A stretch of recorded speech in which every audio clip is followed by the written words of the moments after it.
idea to write, but I just never really got to it. Except like one Sunday, that's when I've said it in the book, where I was just listening to something and something just clicked at the time. I don't know, it was a word that the speakers used, uninterrupted. And I was like, I like that. And so, like, you know, without going into too much now, that's sort of like, go get the book. Don't give too much, sir.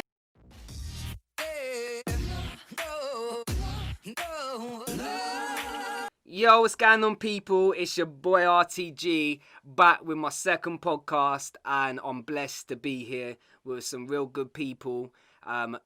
Young people, we're with the youth today, so we're really going to be promoting that and going into Abi's new book. So I'm here with Abi Loryman, the author of Uninterrupted Faith, and we've also got Trish and Kombe in the building, who has parts in Abi's book, which we'll go into great detail later.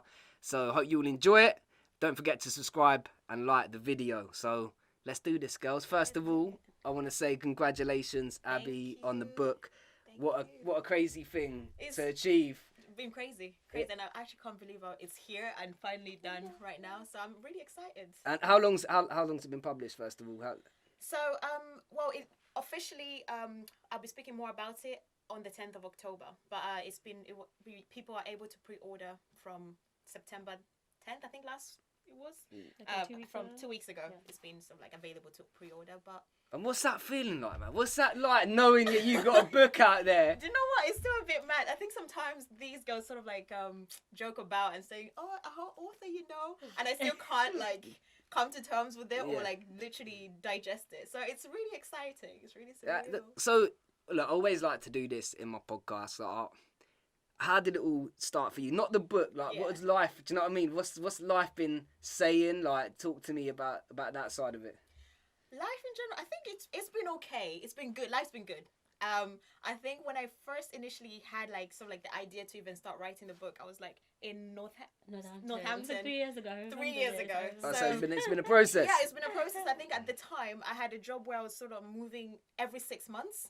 So at one point I was in Southampton for a year, and then I moved up to the north in Barnsley for another 6 months, and then I came back to Northampton, and then now I'm in London. So I was always on the move, and I was along the way, I was getting all these different experiences and meeting different people, and so a lot of it is what you sort of like is captured in the book. So did that inspire you? That like being around places, because they always say like an author lives like quite a mad life, not in like party style, more like moving around places, getting to know different people and stuff like that. So did you feel like that had a big part, like meeting the people? Like, I'm sure it wasn't all good energy the whole time. I'm sure there was a couple I'm sure there's a couple mad stories in there. I mean, definitely meeting all the different people really contributed to this. I think what I found interesting was that even though I was in different places and I spoke to different people at different times, what they spoke to me about, I could always resonate with, because at some point or another, I'd been sort of through the same similar situations that they've been in,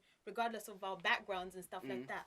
So I could always like relate to them. Yeah. So that's what I found really, really interesting, and that's why I decided to sort of like incorporate different people, as opposed to just giving my own perspective. I love that, because, like, to be fair, we will jump onto that a little bit more, but I want to find out, at what point did you know that you were going to start writing the book? Like, was it like a moment that just switched, or was it something like that you thought, you know what, fuck it, I'm just going to write a book sort of thing? Do you know what I mean? Do you know what? I think I'd always had the idea to write a book, but so it's been a dream. Has it been a goal? It has been, but my dad has actually written a book as well. So like, he was saying to me this morning, keep the family name flying and stuff. That's hard. But my dad's written a book, and we've always joked about, I'm gonna write a book. And I think 3 Christmases ago, I remember writing little notes to say, I'm gonna do this by this year or whatever. And that was one of my law of attraction, the visualization. Exactly. Stuff. Yeah, I love that. So that was one of them, and so I've always had this idea to write, but I just never really got to it.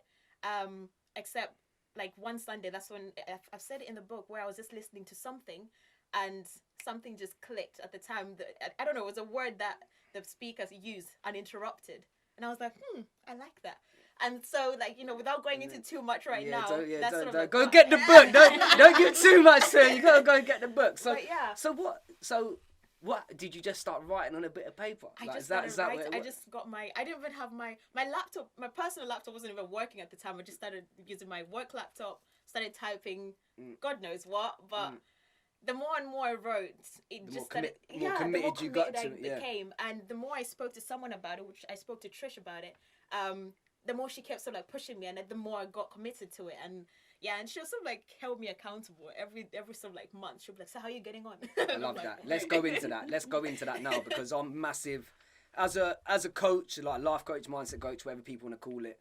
I think having a good people around you, good environment. I mean, you guys met my team before this. You met Martin. You met Jade. And I think just having people around you that are supporting you, keeping you accountable, that's what keeps you going. I mean, I want to get to you, Trish, but Abi, how was that mentally for you, having someone that was pushing you?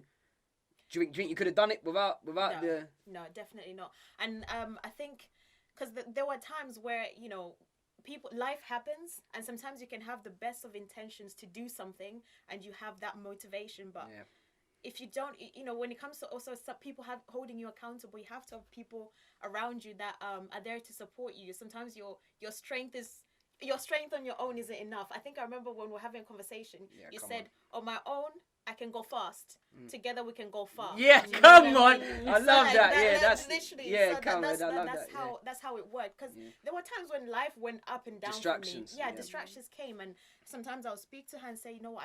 I don't even know why I'm doing this." But you just need somebody to just come and shift that perspective again. We get full of distractions in life, and I want to go. You mentioned those ups and downs. I want to go into those downs a little bit, because I really want people to understand that it's not always. You haven't just wrote a book, it's gone all smoothly, like now you're north. It probably hasn't always been like that, and I want to jump into that. But Trish, from your perspective, what made you keep pushing Abi to write this book? Was it a conscious thing, or did you just feel like, yeah, talk to me about that? Do you know what? I thought for her to want to write a book about faith, I thought it's not something that she's just going to come out of nowhere. So it must have been something that God placed in her heart. And I feel like if it's something that God has placed in your heart, you have to do it. Like, it doesn't matter what distractions that come in your way, left, right, and center. And sometimes those distractions are happening for a reason. And you could either like fall and not get up, but then she just needed someone to like push her, encourage her. And I'm sure some of her other friends as well did the same thing. And I know how talented she is, and I know what an amazing writer she is. So it was only the right thing to do. Yeah. And yeah, that's great. Like, I love that level of support, and I think that's important. And you also mentioned like God give you this message to send out, and I believe that God's got a plan, and I believe that you got it's not just about having a plan there. You got to also put the right actions to make sure that also plans out as well. Definitely. Do you know what I mean? And so it's nice to see like people like pushing each other, and obviously you got a part in the book as well that we're gonna make sure we touch on that. You can tell a little bit about your stories in the book, and I know Kombe has as well. So so like I know before pre the podcast, you mentioned that Kombe is like the little sister. Yeah. Like so let's go into that. So Kombe, what was your contribution to like helping Abi with the book? Like just go into that a little bit. I think when it happened, she must have just messaged me. It was just so random. And I'm just such a bad replier. Like, I'm the worst ever. Too.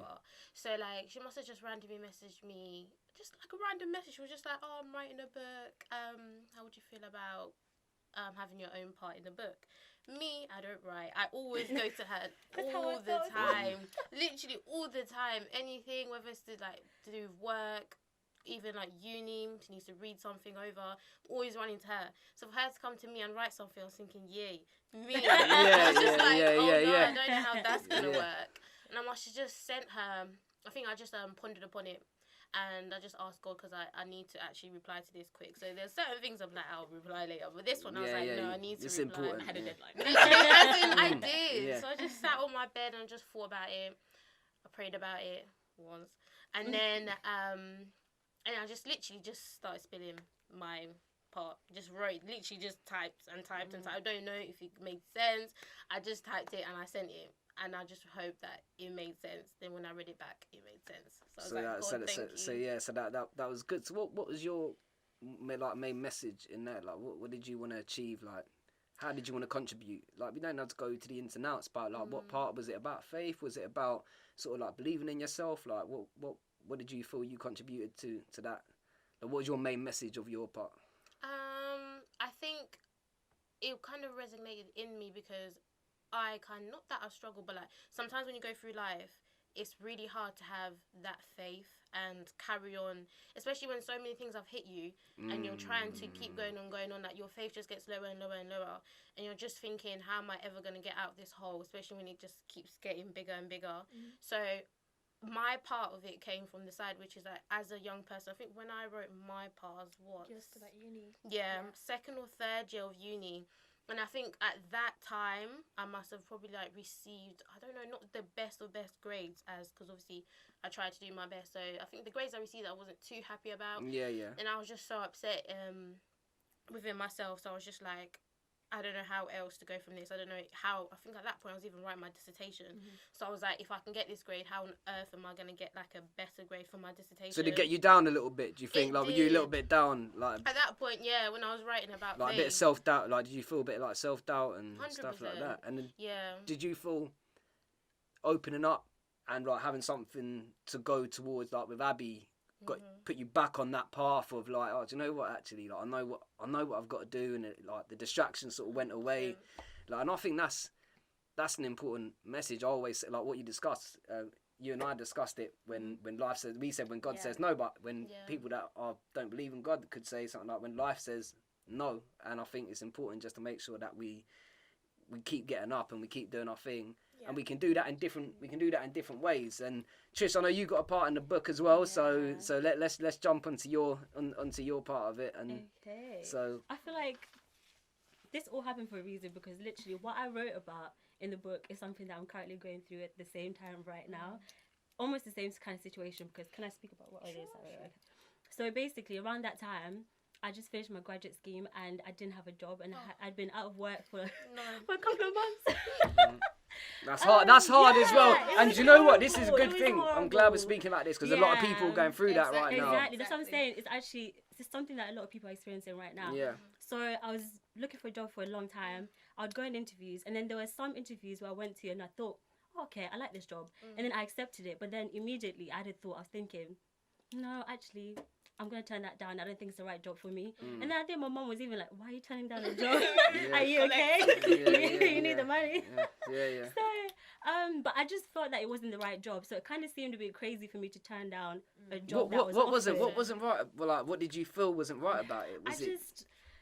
You know what? I genuinely can't explain it. It won't make sense Feeling. to anyone, but I just had a Energy. feeling. I was like, this is not it. And I couldn't really see myself in that environment. So I turned down at least 2 jobs. Oh, wow. Yeah, I turned down at least 2 jobs. And then even I was thinking, am I crazy? I think at the time she actually called me. She was like, I just went for this interview. Oh my gosh. And they've basically given it to me.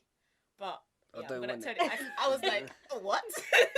But do you know what? That's important though. Like, I think that's Yeah. important to like acknowledge yourself. I've been in a few situations in my life where I've just taken stuff as they come, like, because I never went for uni. I never went for uni. Like, I dropped out of school young, got caught up in a not so helpful environment, and I was just taking anything that come, which led me down a path that I didn't want to go down. You see what I'm saying? And when that happened, like we talk about environment, I don't want to say like a wrong environment. I was in the wrong environment for me, maybe I should say, and that altered every decision I made for at least 7 or 8 years, and then I went down a totally different path. So I think it's important.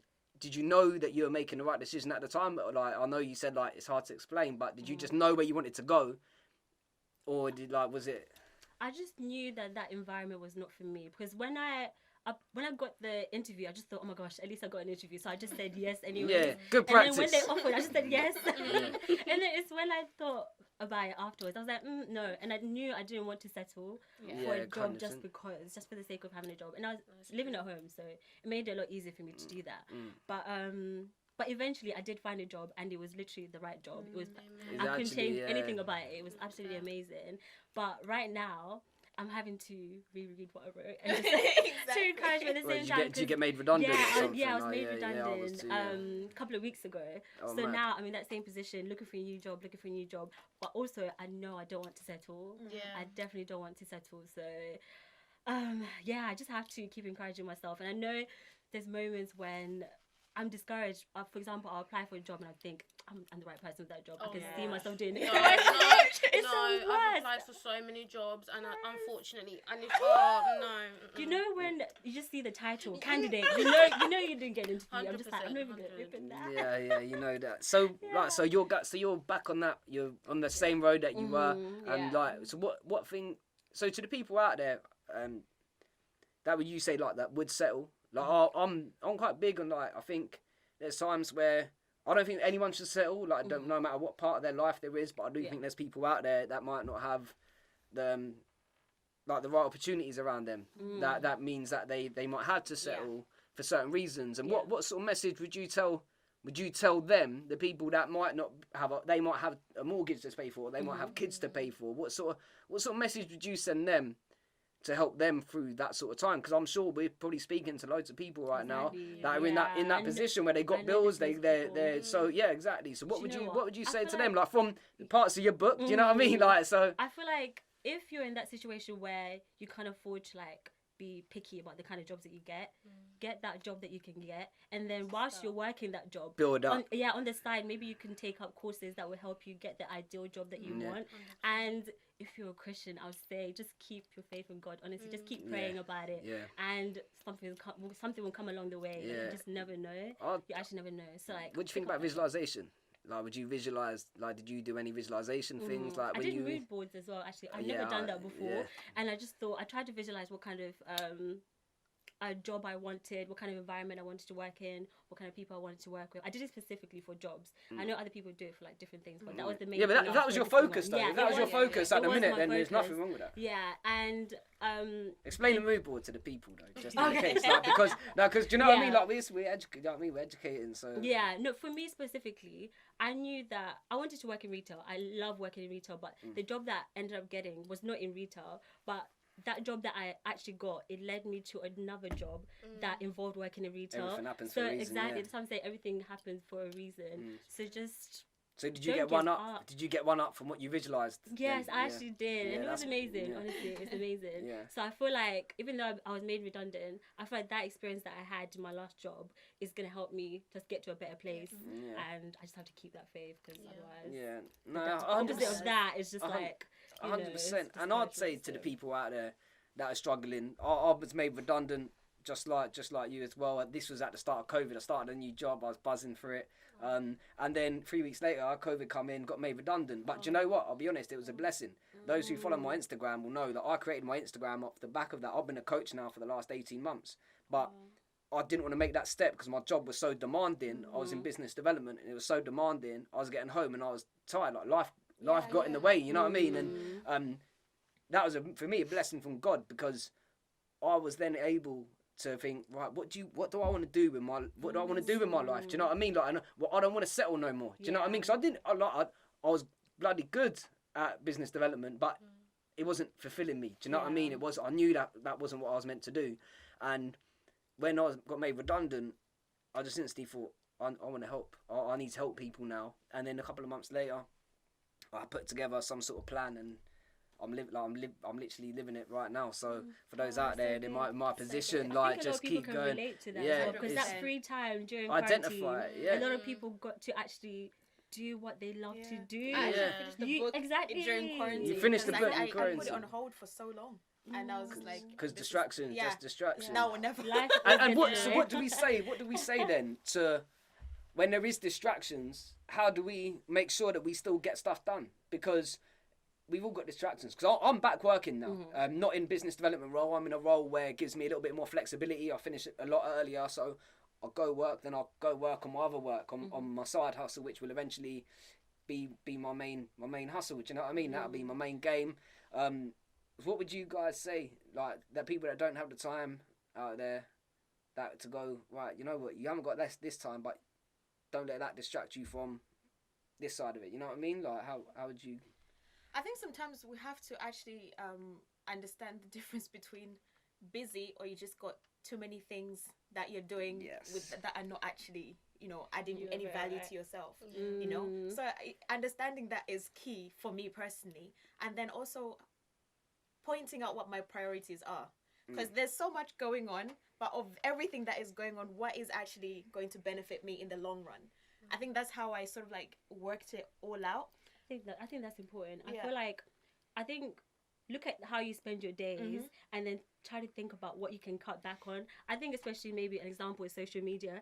Think about how much time you spend on Check there. that screen time. Absolutely. Check that screen time, mate. Maybe it's like you spend an hour, 2 hours on Instagram. Maybe those 2 hours, dedicate them on working on your side hustle or just working on one of you, your just passions. even you, like, do you know what I mean? Like, Focus just on yourself. Yeah, focus on yourself. And I think, like, just thinking now, I think working on yourself, like, for me, I was lost for a long time, like 7-8 years. My part of my team, he knows me from he knew me before my transition of like coming out of like a bad headspace, and I think part of that was I didn't know what I wanted at the time. Do you know what I mean? I didn't know where I wanted to go with my life, and that just like what's the expression? It just like went into every area, because I believe the way you do anything is the way you do everything in your life, and because I was so lost there, it just was a domino effect. That's the word I was looking for, and it just went into every area. And one thing for me that helped was just giving time for myself and being like, George, what do you want from your life? Like, what do you want to do with your life to be able to go in that direction? And for me, this is it. Like, do you know what I mean? Like, just speaking to people and being able, like, I love people. I'm a people's guy. So, like, I love hearing about people's stories and just making sure that I can add value to the people around me and serve them, just let them know that there's hope. And I hope if anyone listening to any of us, we're all in different journeys of life. There's always a way. Do you know what I mean? If there's a will, there's a way. Yeah. And I think your book, what would you say about your book that can help the people? I think like you said, and just to go back to what the girl said before, the reason I actually ask people to like write their bits and also encourage people to also ask them how they would encourage someone else is because, like Trish said, now she's having to reread what she said. Because I'm like, okay, so now you've written this about self-accountability. You've written this about you and what you're going through. And I said, advise somebody else. Is that the same advice you'd want to receive, and how would you want to govern your life going forward? So that's sort of like where I was going with that. But in terms of like what I want people to get from the book? Just tell us a little bit more. Like we've gone off on a mad one. So so just tell us a little bit more about like the book and what. So from Uninterrupted Faith, I think Uninterrupted speaks for itself. Like I said, there's so many distractions that go on in life. Sometimes you don't mean for it to, happen. Sometimes it just happens. But it's about that, you mentioned about vision and, imagining something. When everything else is happening, what is your focus? Like, where are your eyes focused? And faith, from a faith perspective, is just saying like, regardless of everything that's happening, whether it be good or bad, your faith is asking you to look at the sunny rays in a rainy storm. You know what I mean? So like, regardless of the storm, don't watch it. Just focus on the seashore, something like that. I think as well, like a lot of people going through stuff. Like I'm sure people have lost family members recently. Like I know you, even yourself. Like you told me, like some of the stuff you going on in your life, and I think it's easy to get confused and it's easy to get like distracted. And I think when you've got some. Like I genuinely feel like I've got something bigger than me that I'm trying to achieve, and I don't know if you girls feel the same. Like with being part of the book, with yourself writing the book, and I think commitment to that is bigger than me. When stuff goes on in my life, like of course stuff goes on. Like problems are part of life at the end of the day. Like I remember someone said to me, if your problems ever stop, you better get down your knees and pray, because the only people who don't have problems in life are 6 foot under. Do you know what I mean? Like, but it's true though, isn't it? You know what I mean? Like it's actually true. Like also no, problems and happiness, they have no connection. Do you know what I mean? There's no like, just because we have problems doesn't mean we can't be happy. And I think a part of that. Like I mean, does your book because you talk about vision there? So is it you just saying just keep like vision on what you're trying to go for? Yeah, definitely. But what you just said, George, about just because we've got this doesn't mean problems won't come, and that's something I wanted to point out as well.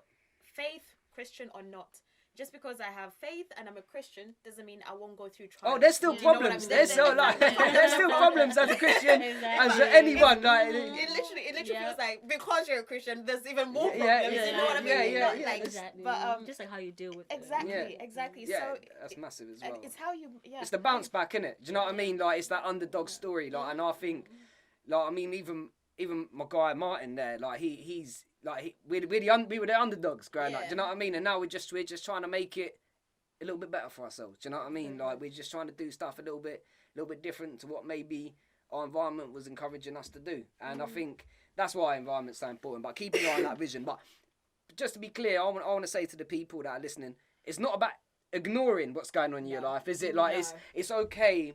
I posted something on Instagram the other day which just blew up, and I was just telling people that I just had a bad week. Like, I think you saw. I think you both actually. I think you both put a comment on it, because I just want people to know that it's not about pretending everything's alright all the time. Like, a lot of stuff about positivity, people just think, oh, this has happened, but don't worry, like, I'm gonna still be buzzing positive. It's not always about that, but I think it's about acknowledging where you are, acknowledging where you are, what's going on around your life, and thinking, you know what, this is going on, but I trust myself enough to keep up and keep going every single day. Do you know what I mean? And I don't know if you guys want to add. No, go on, Trish. And I feel like it's also important to stress the fact that you're allowed. Let's say you've lost your job, you're allowed to grieve that. That is it's a horrible thing for someone to go through. Yeah. It's horrible, and you're allowed to be sad for a little bit. Yeah. You're allowed to cry about it. You're allowed to be angry. You're allowed to feel all of these things. I feel like there's nothing wrong with that. I feel like everyone's always like, oh my God, be strong. It's okay. You can get through this. You can get through this. It's like, wow, am I not allowed to? You know, to feel some type of way about it. You are allowed to do that. That's okay. But just don't stay down for too long. Don't live in that. Don't live in that space, innit? Like, exactly. and I think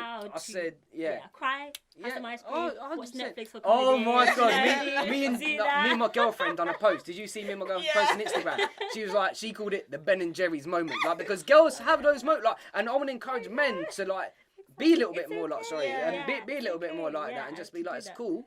Get angry, get mad, have a little cry if that's what you're about. I'm an emotional guy, so I've got no problems expressing my emotions, but those that are not, just speak out a little bit. Do you know what I mean? Just express your emotion in some way, and just know that, like, not know that everything's gonna be alright. Make it alright. Do you know what I mean? Like, we've all, like, as I said, like, Abby, I don't know if you want me to speak about it, but like, you're going through stuff, but you still get up and you still move, and I'm sure Trish you are, and I'm sure Kombe you are, because life doesn't stop like that. Do you know what I mean? As I said, if there's no problem, something's going wrong. Do you know what I mean? Like, there's something's going wrong if there's no problems in our life right now. You definitely have to acknowledge where you are in life for you to make the next step to the next. Because if you don't acknowledge where you are now, you'll always be in denial, and you won't be open to development and new opportunities, because you're still accepting that situation. Let's talk about this. Let's stay on this subject. You might hit, like a couple of years down the line, you're like, why am I feeling like this? Because you didn't deal with it didn't. when it actually happened. Come on, let's so keep take going. time to like grieve and go through whatever you're going through. Do you guys do anything consciously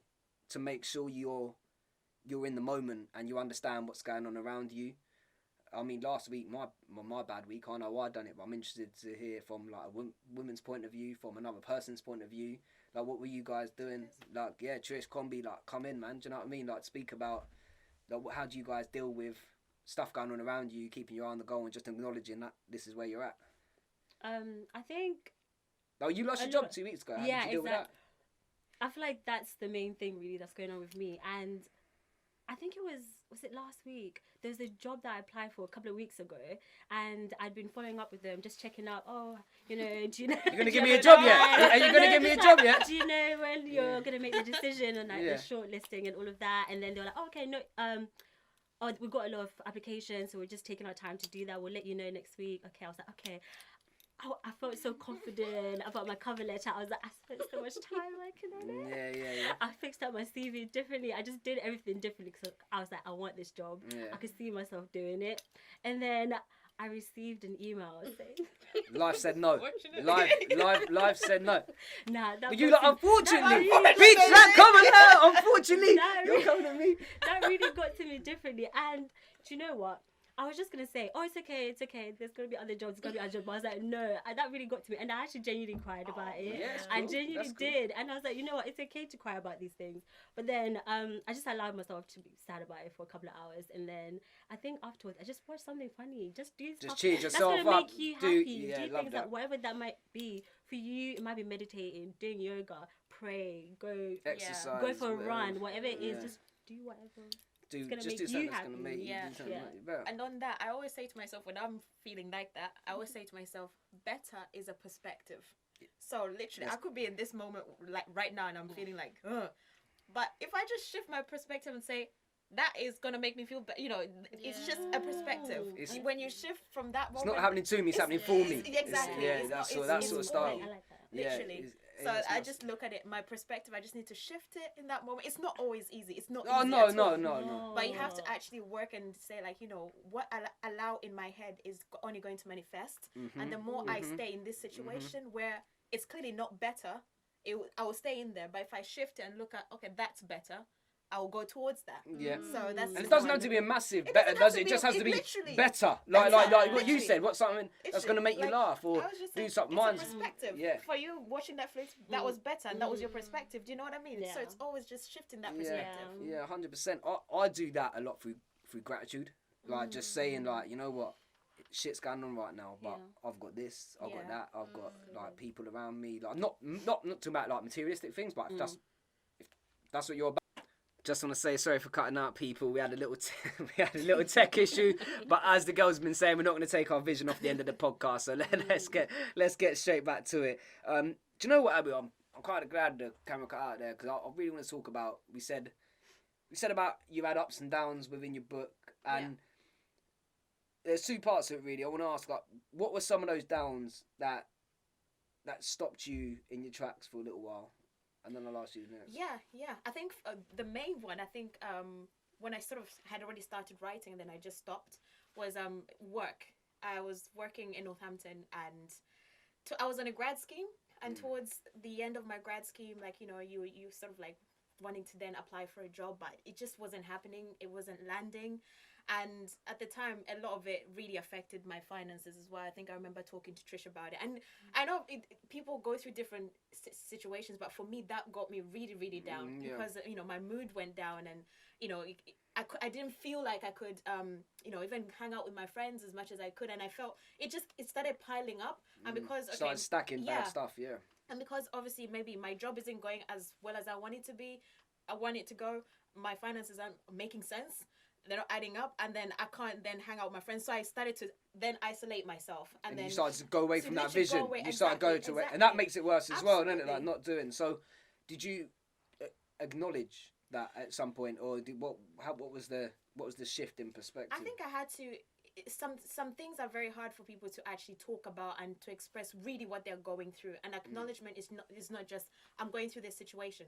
But sometimes you think, okay, but why am I going through it? What's going on? What can I do to make it better or different? And that's when I spoke to, you know, Trish, for example, and I said, girl, my finances are not making sense. And I remember her saying to me, okay, let's write this down. Let's start jotting this. What do you need to pay for? What's important to you, etc. And I had to actually be proactive. You know, I acknowledged it, but then I had to start acting on it. Of course. To then get to where I want to be. So.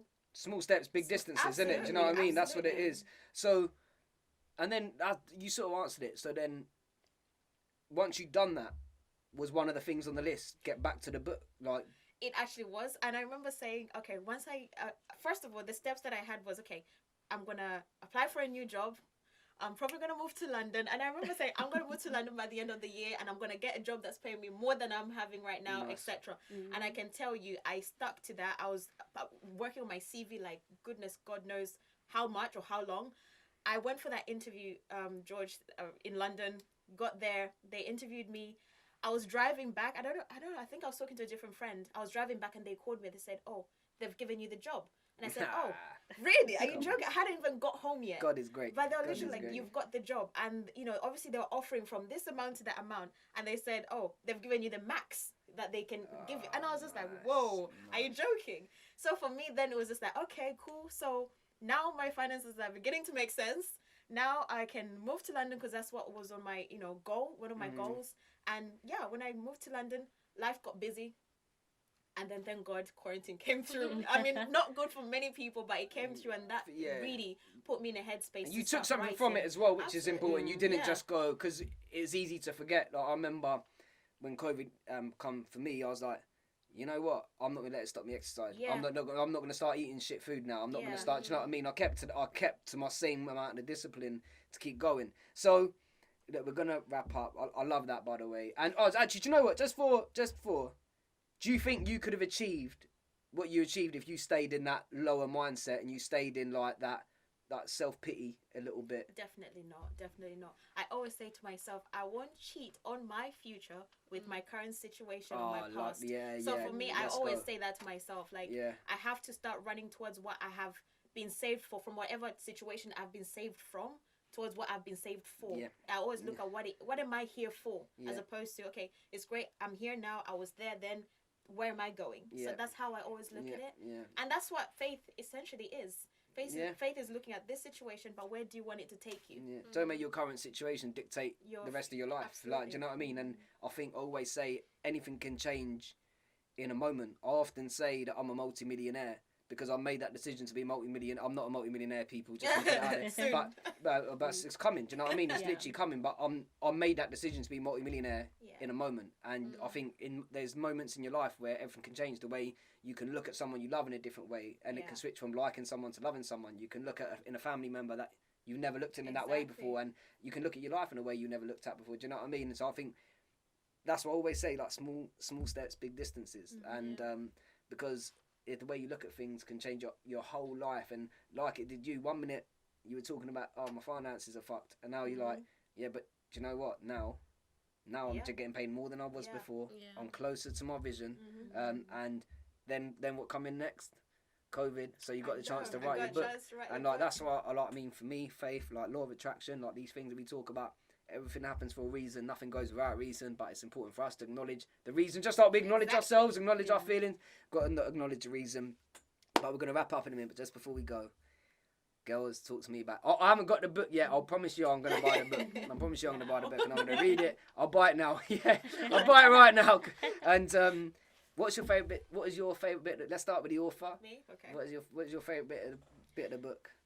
I think for me, the experience was just amazing because it got me to really go back and search and really evaluate myself and see where I have been and where I'm going, and it's been so good. And just acknowledging myself, like we were just saying, acknowledging what life is to me and what I want life to go. But I enjoyed looking at other people's stories. Did it change you? Do you think your book changed you? It really changed the way I look at life and the way I move. Yeah, literally, it's changed me so much. That's good. I like that. This is what happens. Good vibes, good people. This is what happens. They're all coming out. The one-liners are coming out. Trish, what is your part of the book? We didn't dive in. First of all, actually, we didn't really get your part. We went off in a madness. What was your part in the book? What did I? Yeah, it was summarise your little part in the book, and then what your favourite part was. So mine was basically talking about how I think it was your job. Yeah, it was just basically about my job. Just keeping faith. And just like keeping faith when life gets you down, and not second guessing some of the decisions that you make. You know, sometimes you make a decision and you're second guessing it, but it's really the right decision. Yeah. So just not second guessing yourself. What was your favourite part of the book? My favourite part is actually the beginning, because I feel like it shows Abi in a different, even some of the people that you're friends with, they probably don't know you well enough to know your story. Yeah. So I feel like the story that you share in the beginning really gets people to actually know you a bit more in a way that they've never known you. Yeah. And I feel like that's really beautiful. So I feel like people actually get to know you. People saying that to me now, Yeah, they really actually get to know you. Like, I can imagine because some of the stories shared, like, you didn't know. I'm sure people that you're, no, I knew it, but I'm sure people that you're probably friends with, even close with, they don't really know like the depth of like what you went through. So I feel like I think that was probably the most nerve-wracking for me. Yeah, actually, exposing it was really personal. Yeah. Which I feel like that. Good. It's good. No, it is. We got to show vulnerability. Like I think we live in a place where we, in society, sort of teaches us not to expose that too much, and I think that's where the power is. And like that's why I've opened up my Instagram and made it like self-exposed. I had one of my old guys ring me the other day. I was like, I didn't know you were going through all that at the time. It's just like, yeah, bro. Like I was deep in that. Like I was going through that, and he's like, he's like, but I like what you said about this because I was there then. Do you know what I mean? So it's like, as you said, it's seeing people in a sort of different light. I love that. Kombe, what was your favourite part? I feel like Kombe's gonna be like, oh, my part was my favourite bit. Not even. To be honest, I'm actually still yet to finish reading the book. That's cool. What's been your favourite bit so far? But I can't lie, because I'm a visual person. I think my second favourite thing would probably be like the front cover, because I'm so visual, and I just like how, do you know what? It's just seeing your name there. I think that's it, because normally it's different from seeing, because obviously I've read so many books studying law and stuff, and you see all these different people, different authors, and you're just there and just seeing a name I know and I've grown up with for time, it's just like, oh my god. And seeing her growth from start to finish, because a lot of people go through things, and actually knowing someone for so long and seeing their journey of growth, it's actually so encouraging and just so. Did it inspire you? Yeah. It does. I mean, she's always been inspiring me. Yeah, of course, She's but in a literally my different, mentor, I'm not even in a joking. different way. Like, did it inspire you in a different way? So what? 100. Yeah, to be honest, I think she always inspires me through my faith. To be honest, because she's like she's my big sister. As I look at her, so like through everything that I go through, it's just like seeing her also go through. It's like she's been through what I've been through, so it's kind of like actually seeing someone write about what they've been through. It's different because it's like not many people expose themselves like that, especially with how social media is. Everyone wants to paint themselves in this light that their life is perfect. They go through but realistically, people go through so much, and not many people will be like, you know what, this is what I've been through.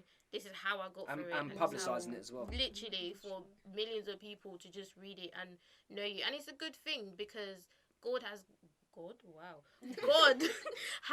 upon oh gosh, God has called upon certain people to be that mentor and speak and that light for other people. 100%. And it is amazing to see that. I think that's my favourite bit. That's lovely. That was about to say that nearly got a man on camera there. You go, bro, man, up it. How long have we got? Are we alright? Are we about to keep going for a minute? Yeah, cool. So I love that. So first of all, I would like to talk about the young. We're all sitting here under 30. Mm-hmm. Joking now. I know everyone's under 30. We're sitting here all under 30. We're all young. What? How old are you guys?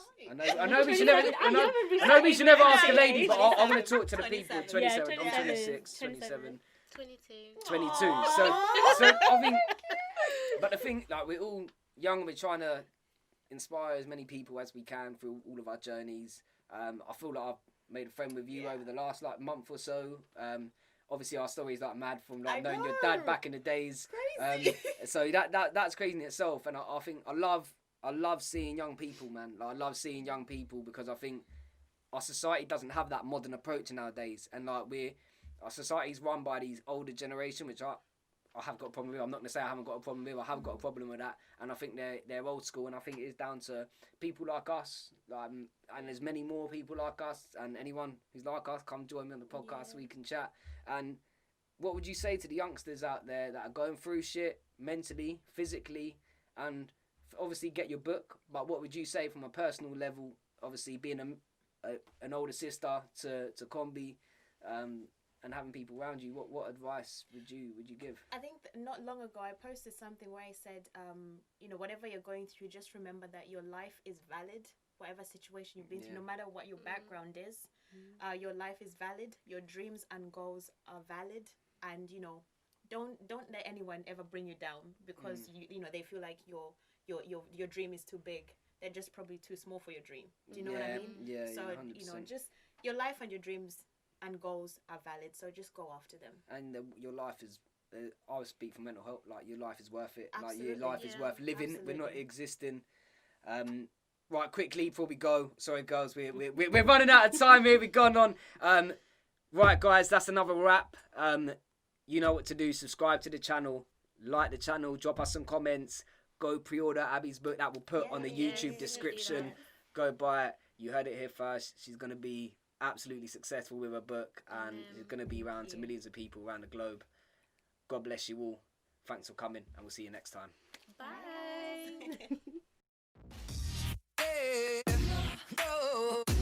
No.